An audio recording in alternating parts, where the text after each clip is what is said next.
எப்போதாவது நம்முடைய கரங்களில் அதிகாரங்கள் கொடுக்கப்படும் போது, அல்லது ஒரு பதவிக்கு வரும் பொழுது, ஒரு புதிய காரியம் நம்முடைய கரத்துங்களிலே கொடுக்கப்படும் பொழுது, நாம் அந்த காரியத்தை குறித்து அந்த அந்த அந்த புதிதான பதவியோ அல்லது பொறுப்போ, அந்த ஒரு குறிப்பிட்ட காரியம் நம்முடைய கரங்களிலே கொடுக்கப்பட்டதை குறித்து நாம் மகிழ்ச்சி அடைவதுண்டு. அது எல்லா மனிதர்களுக்கும் பொதுவாக இருக்கிற காரியம் தான். எல்லா மனிதர்களும் பொதுவாக தன்னிடத்தில் வருகிற புதிதான ஒரு பொறுப்போ பதவியோ வரும் பொழுது அதை குறித்து மகிழ்ச்சி அடைவது இயல்புதான்.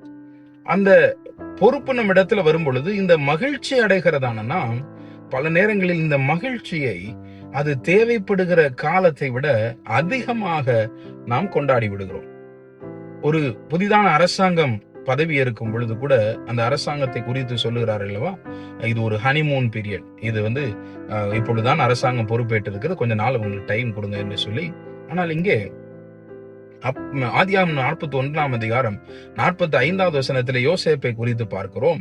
யோசேப்பு பார்வோன் எப்பொழுது அவனை அந்த ரதத்தில் உட்கார வைத்து எல்லாருக்கும் இந்த யோசேப்பு தான் பார்வோனுக்கு அடுத்தவர் என்று சொல்லி எப்பொழுது அறிவித்தானோ, அதற்கு பின்பதாக உடனடியாக நாம் யோசேப்பை குறித்து பார்க்கிறோம். யோசேப்பு எகிப்து தேசத்தை சுற்றி பார்க்கும்படி புறப்பட்டான்.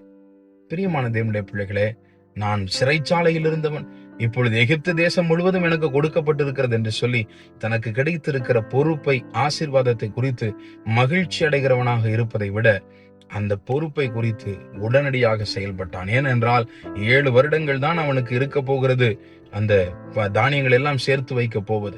ஆகவே இன்னொரு 1 வாரம் கழிச்சு வேலை செய்வோம், இன்னொரு 10 நாள் கழிச்சு வேலை செய்வோம் என்று சொல்லி அவன் பொறுமையாக அமர்ந்திருக்கவில்லை, உடனடியாக செயல்பட்டான். உங்களுடைய வாழ்க்கையில என்ன ஒரு பொறுப்பு கடந்து வந்தாலும், என்ன ஒரு காரியத்தை செய்யணும்னாலும் தள்ளி போடாதீங்க, உடனடியாக செயல்படுங்க.